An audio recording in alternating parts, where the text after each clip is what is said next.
Thank you, Paul. Good afternoon, everybody. So my name is Adit Sahasrabudhe. I'm an embedded systems engineer at Facebook. I'm actually based down in the Los Angeles office. I think this talk is really interesting in this audience because it kind of sits in this special area where maybe it's a little bit of a sidebar because clearly I'm talking about wireless comm systems from solar-powered drones, which is out of the ordinary. But at the same time, I'm also talking about connectivity and scaling connectivity to parts of the world that don't have it. So as you kind of listen to this, keep that in the back of your mind that that's kind of where we want to go with the work that we're doing. So what you see is a map of the current state of connectivity in terms of mobile broadband coverage in the world. And clearly there's a discrepancy there between those that are well connected, those that are underconnected, and in some cases those that are unconnected.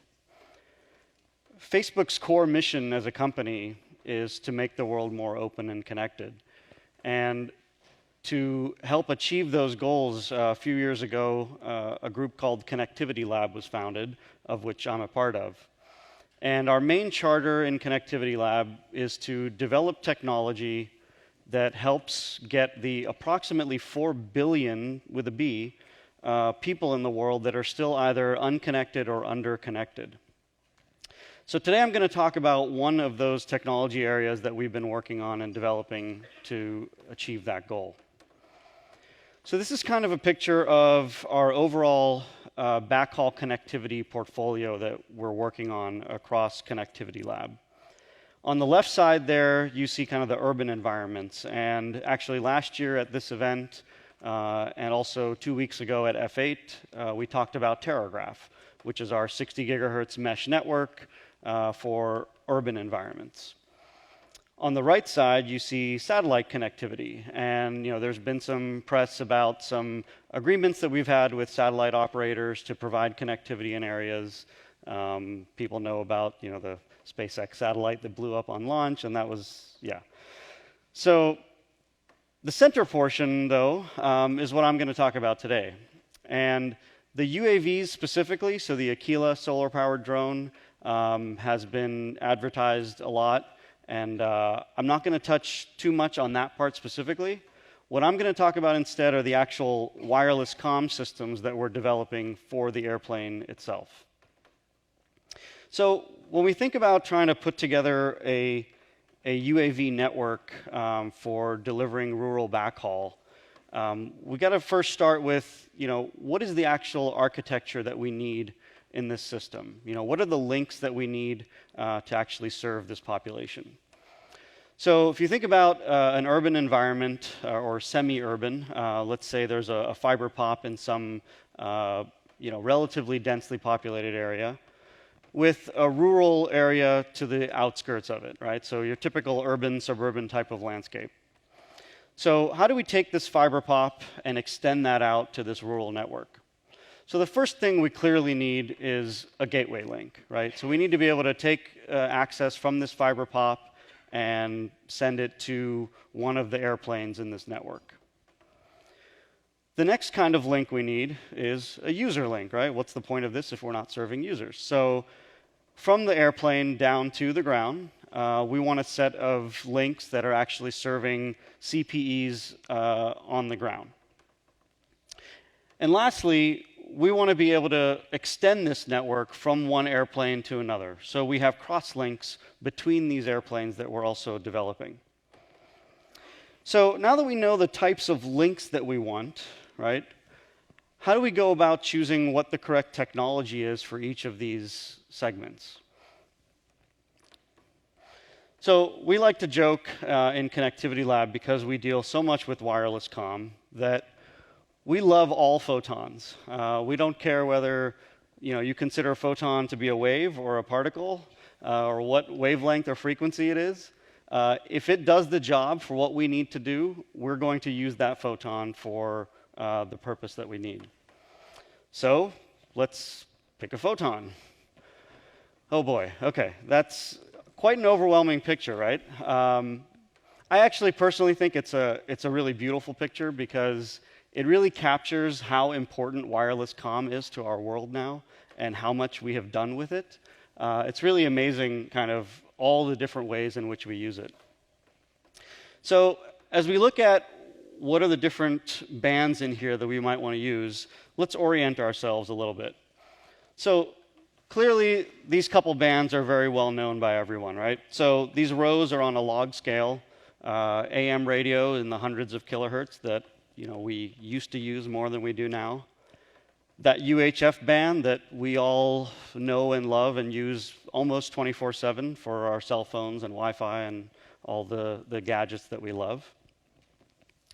But as we go and look at kind of backhaul links, right, we want to go into some higher frequencies where we get more capacity, more spectrum availability. So let's look at some options in a higher space. So Ka band is a great option, 26 to about 40 gigahertz, currently used in some satellite communication links. If you're on an airplane that has internet connectivity, there's a chance that some of that is Ka band to a satellite. There's also some Ka band existing to the ground. So clearly there's some infrastructure and heritage there in the Ka band. As you go up a little bit higher into E band or V band, depending on if you're with ITU or IEEE, these things have different names. There's some terrestrial microwave links that are in this band, right? About 40 to 75 gigahertz. And again, there's some backhaul infrastructure and heritage in using these frequencies. So maybe these are good bands that we can look into. There's a third band, though, that is kind of off the charts. If you think about this whole picture that you see in front of you, that whole area fits into that little yellow strip on the bottom. If I go outside that yellow strip into the infrared spectrum is where we have our optical laser comm wavelengths that we use. And the 1550 nanometer wavelength, I'm sure many of you know very well because it's the wavelengths that are typically used in fiber optic communication. Of course, we are thinking about these things for free space optical comm. Okay, so these are kind of the bands of choice, and how do we go about selecting what we want to use for these different links in the network? We have a healthy competition in our office, at least I think it's healthy, between kind of the RF team and the free space optical team, right? One team's always trying to advance their tech a little bit faster than the next. But if you think about the two core technologies in RF and free space optical, there really is kind of a pretty clear demarcation of where you want one over the other. If you take a system and you optimize it for size, weight, and power, then an RF system tends to do really well for shorter range, higher capacity links. Shorter range, lower capacity links. And as the links go up in range, a good rule of thumb is, say, 100 kilometers or so. And as they start to go up in capacity, maybe 40 gigabits, 30, somewhere in that range, free space optical becomes much more power efficient to implement. So a question might be, well, Adit, look at this chart. Free space optical has more range, more capacity. Why on earth would I ever use RF? So there are two really good reasons for this, right? One is that the properties of free space optical that allow you to go a far range in that its beam divergence is very small, so your energy is very contained, also make it a pain for pointing. You now need really accurate pointing from one terminal to the next in order to close this link. The other reason you don't want to use optical is availability. If we need a link from the ground to an airplane, these pesky things that are in the air called clouds tend to block your optical signal completely. So obviously, a gateway link or a user link that goes out for many seconds, maybe a minute at a time because of a cloud, is not a palatable solution. On the RF side, between those E and Ka bands, there's an engineering trade to be made as to which one serves which link better. Each one has different properties for rain fading performance based on device availability, different power efficiencies, And then, of course, spectrum availability, right? E-band is a little bit higher. There's more spectrum available. Licensing is easier, that sort of thing. So the ultimate solution that we have right now is these three technology types for each link. So an E-band system that takes a gateway link or a fiber pop and creates a gateway link to the UAV. In E-band, with the higher frequency, we can use a narrower beam width, get more efficient transmission, and a higher capacity, more importantly, on that gateway link. The user links are Ka band. So at this frequency, it allows us to do some interesting things with our antennas that I'll talk about later on. And Ka also performs better in rain and atmospheric propagation conditions, so it works well for that user link. And then lastly, free space optical from airplane to airplane. Now, the reason we want optical there is those links could be up to 300 kilometers, so we need to be able to close a link at high capacity for over 300 kilometers. And these airplanes are going to be flying at about 80,000 feet. So they're well above the clouds. So no worry about clouds blocking your line of sight. So over the next few slides, I'm going to talk about each of the payloads in this system. But I want to preface this with the fact that the work I'm talking about really, it encompasses the work performed by a few dozen people on these, spread across these three, and actually a fourth team as well. And clearly, we could do a whole day-long technical session on any one of these. So I just want to call out that, I hope in these slides to kind of do these teams justice and give you a flavor for what the design is that they've come up with and what they have achieved so far. So let's start with the E-band gateway links. And we'll just jump right to the good stuff, pictures of hardware. So I think the best way to kind of describe what's going on here is to work through a signal flow of the hardware, right? So as a signal's coming in, how it goes through the chain, and that gives you an idea as to what this hardware is and what it does. The first thing you'll notice is that even at E-band, we require an actively steered and pointed antenna. The beams are narrow enough that when we're sitting on an airplane, we need to be able to steer this antenna in two axes and actively point it to the ground. Now, I know the team will deny that that arm on the gimbal was made to look like the Facebook like icon, but I'm not sure I believe them. So we have a two-axis gimbal. There's a dedicated microcontroller that is continually reading positions from an inertial navigation system that tells us our GPS location as well as the attitude of the airplane. And that information is used to steer that antenna and point it to the known location of the ground station. Very close to that antenna are a series of mixers that basically take this received signal and mix it down to baseband. And we want to have those mixers as close to the antenna as possible because we don't want to be worrying about transmission line effects at those high frequencies transmitting from the mixer all the way to the modem board. So the modem board is a custom designed system using a COTS modem chip that performs all the modulation, demodulation of the comm signal itself. So if you look at this whole thing, it kind of looks like a panel, right? Which it actually is. And this panel can basically be taken and bolted onto some surface.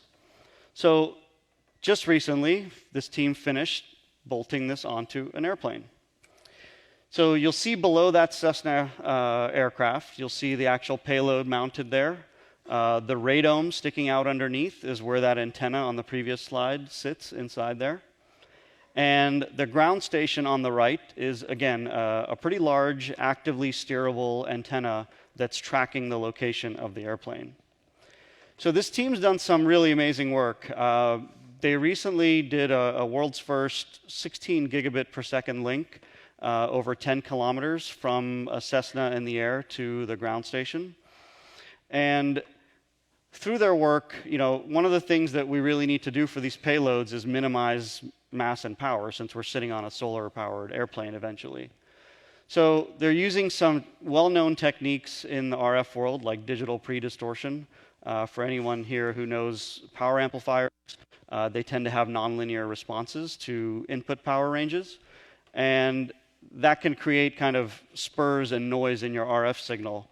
And so in order to minimize that and to maximize the power efficiency you get out of the amplifier, they basically take the baseband signal, pre-distort it based on the gain and phase characteristics of your power amplifier, then send it through the amplifier, and you get a much more linear response.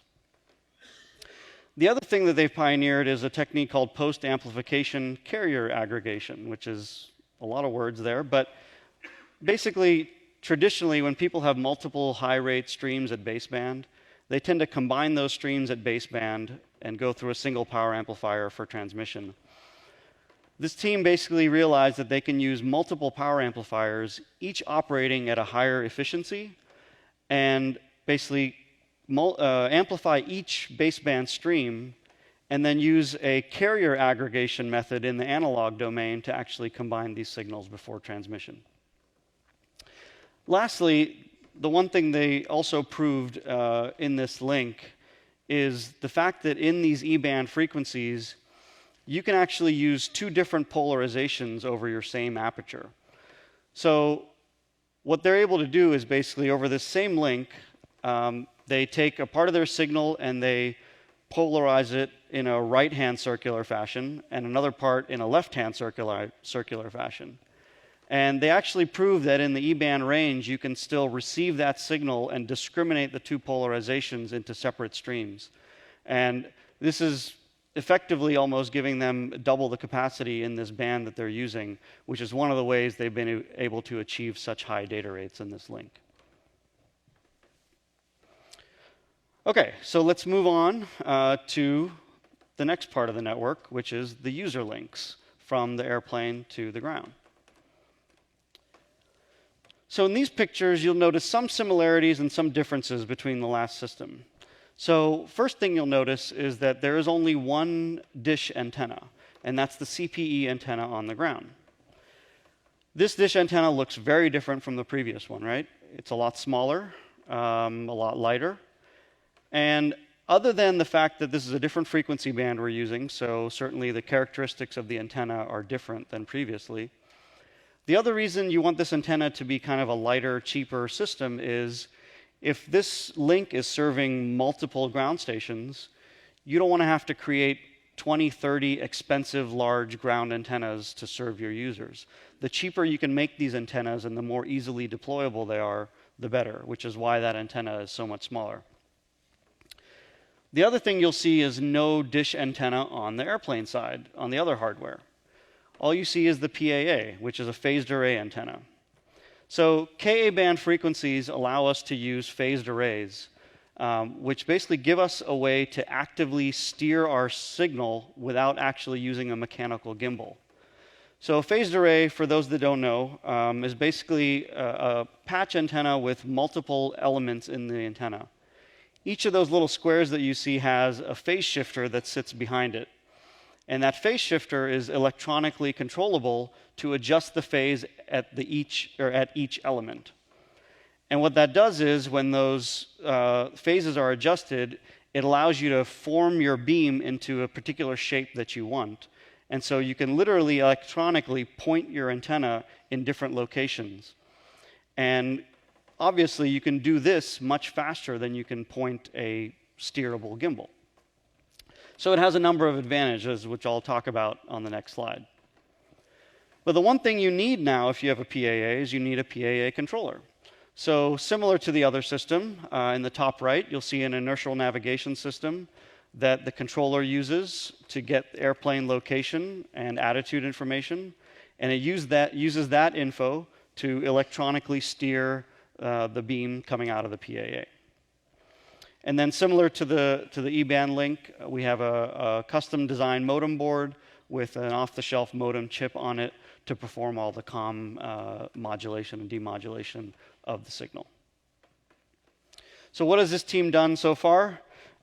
Similar to the E-band team, and much more recently, they have achieved their own flight milestones with this payload. So their current system uses a single phased array antenna, and even with just one antenna, they were able to achieve about 3 gigabits per second on a link from a Cessna pointing to the ground, which is really fantastic because the future goal for this system is actually to have 4 phased array antennas, each pointing in one quadrant of the sky. And so, as you can imagine that, as the airplane moves in any orientation, with 4 antennas, you have complete coverage maintained in your ground area, regardless of orientation of the airplane.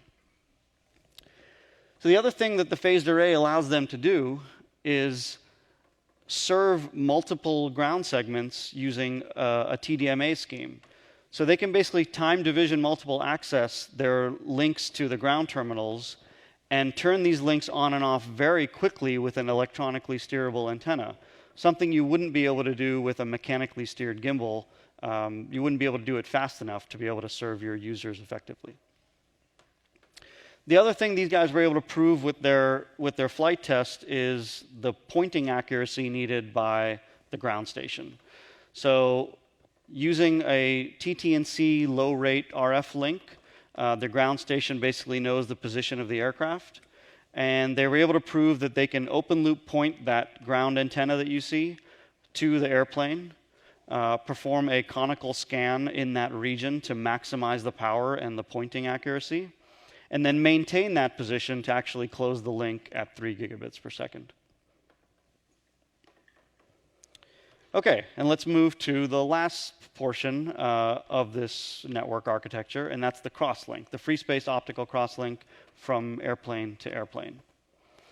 So with free space optical comm, there's one thing I do want to touch on that's kind of different than the other systems, and that's the pointing accuracy. Now, certainly you saw in the other systems there's actively steered gimbals for pointing, and there is some pointing accuracy that is required.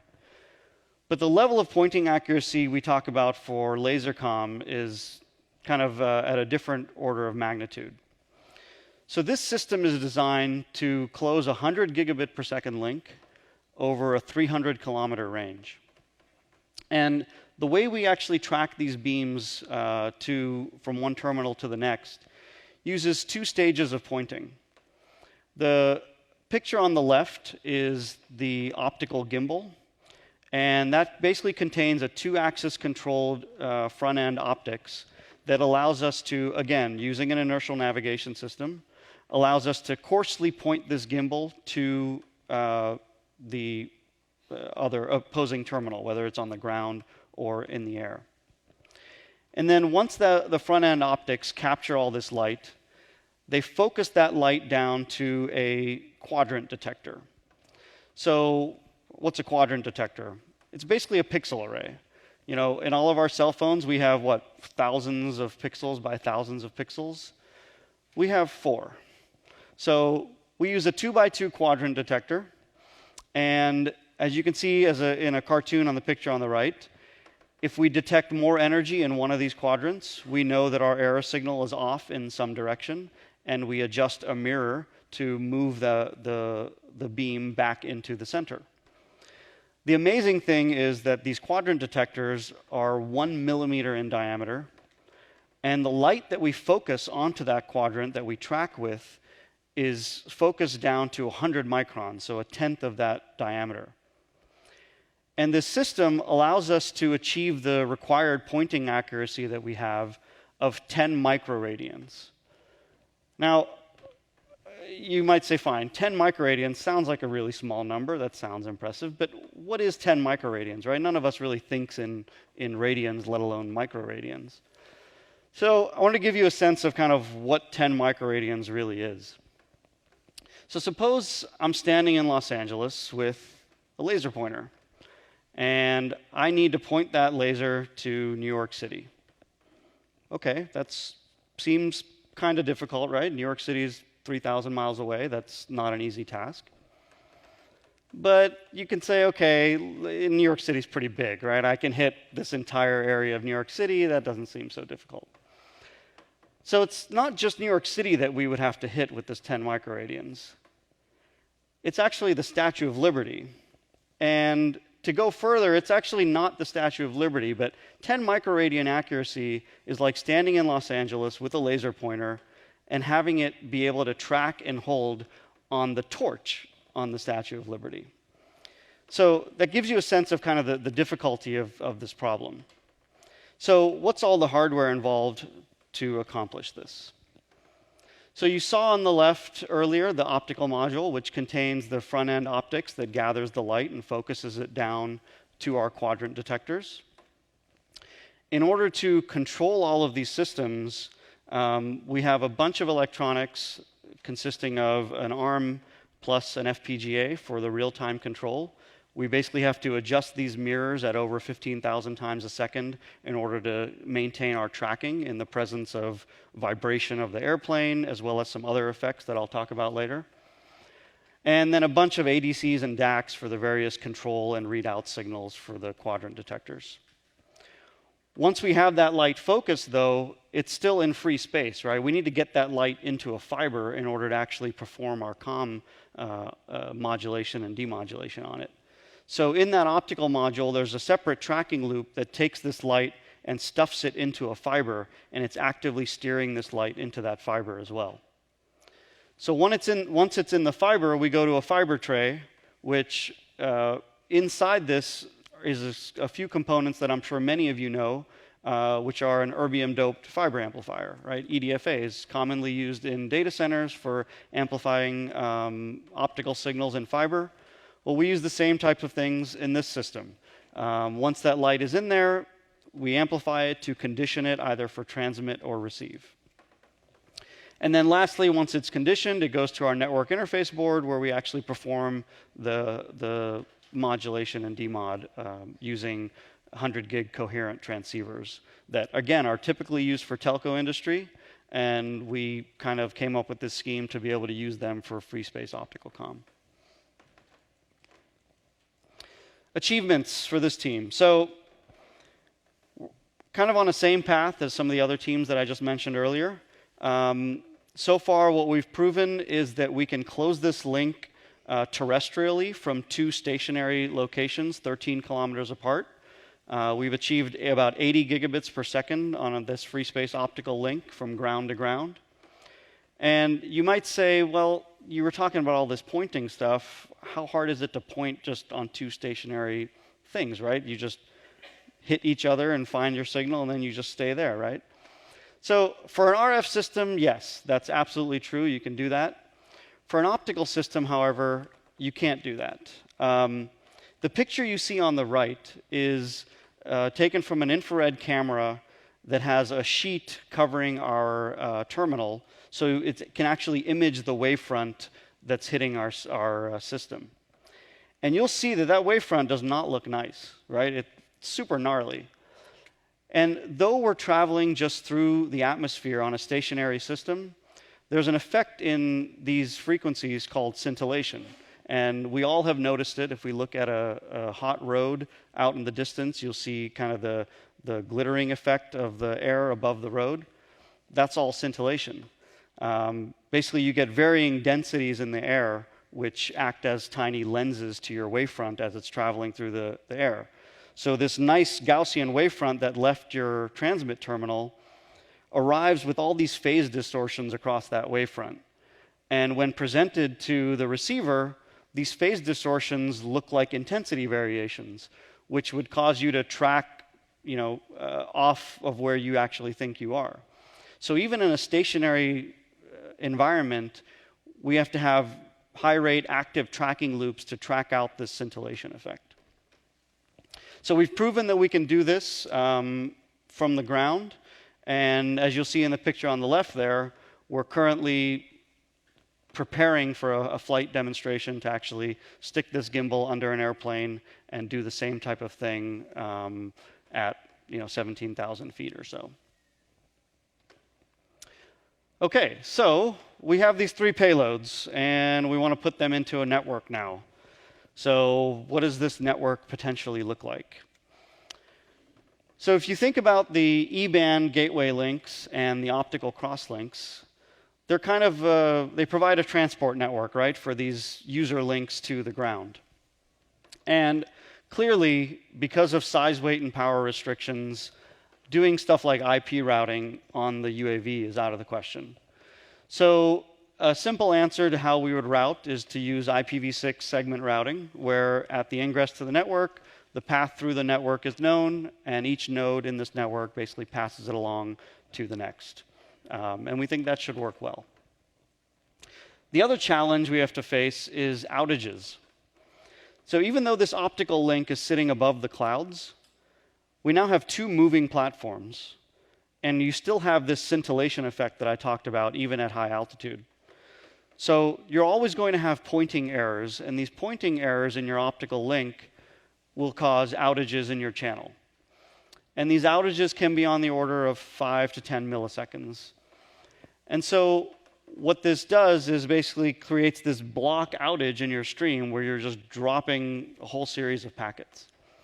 So we need to figure out a mitigation strategy. And in this type of channel where it's high bandwidth latency product, you're not going to use something like ARQ. So we actually found that fountain codes, which originally developed for data storage applications, actually work really well for this scenario. So we actually have a team that's developed a set of some hardware actually to implement Raptor encode and decode at 100 gigabits per second in hardware so that we can actually protect against these channel outages. So this hardware is also going to be used very soon in that same optical demonstration that we're going to do. We're going to bolt this hardware along with it and close this link at altitude with protection for outages. Okay, so before I conclude here, I want to kind of come back a little bit to give you a little more context, a little more physical context into where these payloads are in the world. And to be honest, it's also an excuse to show a really cool picture. So that center segment you see there, this is, of course, the Aquila solar-powered UAV that Facebook is developing. This picture is from the first flight that they did last year. The center segment, you'll see, you can see kind of the tiny dividers there in the middle, is basically where these payloads would be housed. So the way the system is designed is with panels underneath that are basically interchangeable. All the payloads would be designed to the same mechanical ICD. And you can basically pull these payloads in and out and swap them on these panels for the airplane. And based on that network picture you saw earlier, you can configure an airplane to be in any one of these positions with any combination of these payloads that we talked about. And that's it. Thank you all very much.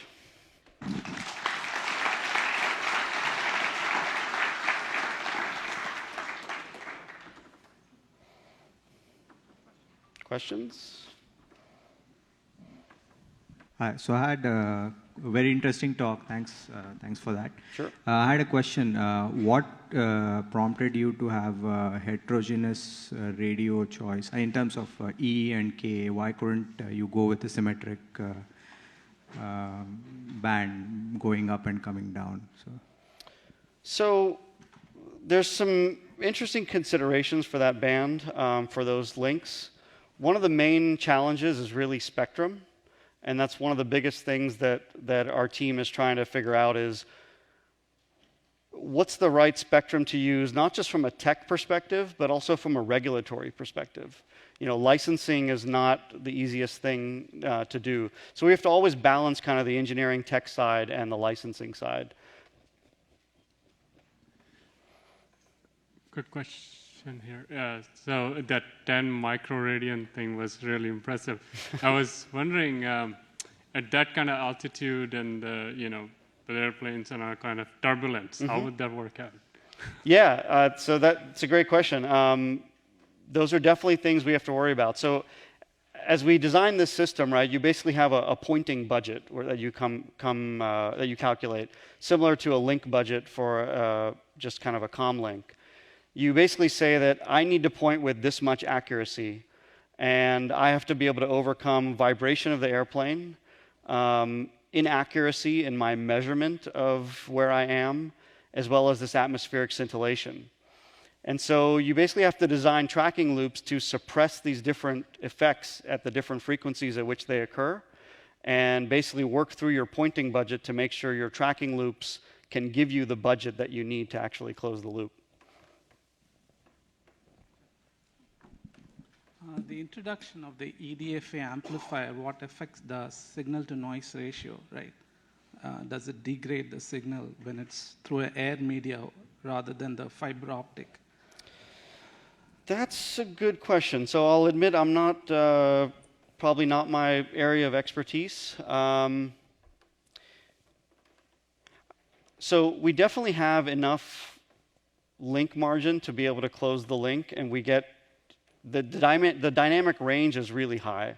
So yes, SNR does degrade as we are losing power. There's almost 30 dB of dynamic range that we have to deal with. So we will hit peaks and valleys of SNR going into the EDFA for sure. Much worse than a fiber optic channel. Hi, I have a couple of questions. Can you comment on the modulation scheme that you use on the E-band system? And the second question I have is that for the K-band system, if you can use a phase array for transmit, why can't you use a phase array for the receive and avoid a mechanical device? Oh, that's a good question. So let me address both of them. So first one, the modulation scheme on the E-band system. So that system uses, it can switch depending on signal quality and SNR that you have during the link, but it's something like 128 or 256 QAM that it's using to achieve those data rates. Your other question on the phased array antenna for the ground, so you're talking about for the ground terminal, correct? So I probably don't know the exact answer. We can talk to the team that actually implemented it. If I had to guess, the engineering trade there would be between cost of deployment, so having to implement kind of smarter electronics to actually do that steering and control. Probably field of view is actually the biggest thing. The systems on the ground likely need a very large field of view, and a phased array antenna is not going to give you the same field of view that a mechanically steerable one would. So it's likely that even if you used a phased array antenna, you probably have to do some level of mechanical gimbaling of that system to reach the area of sky that you actually need to reach.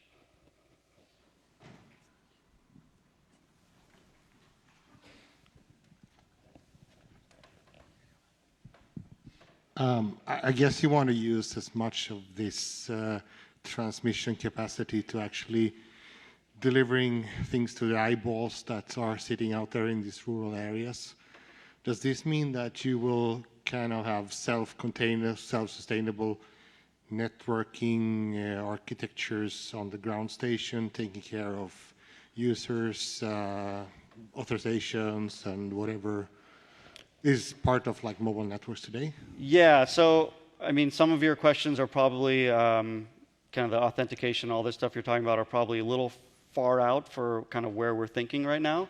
We're really focused on the tech development side, but generally speaking, yeah, we definitely are, would eventually want to have kind of an operations center that controls all of these networks and monitors them, and manages the user access into these networks. Eventually the hope is also that, we're not the ones operating these things, right? Facebook has no interest in becoming an ISP for this stuff. So we really want to make sure we develop this technology so that existing operators and users can use this technology and bring people online. Yeah, but you don't want to have 50% of the linkage usage for the ISPs maintaining their own infrastructure and 50% to the users. So basically, yeah, that's my question. I suppose that's true. I honestly don't know. I haven't thought personally about those level of things.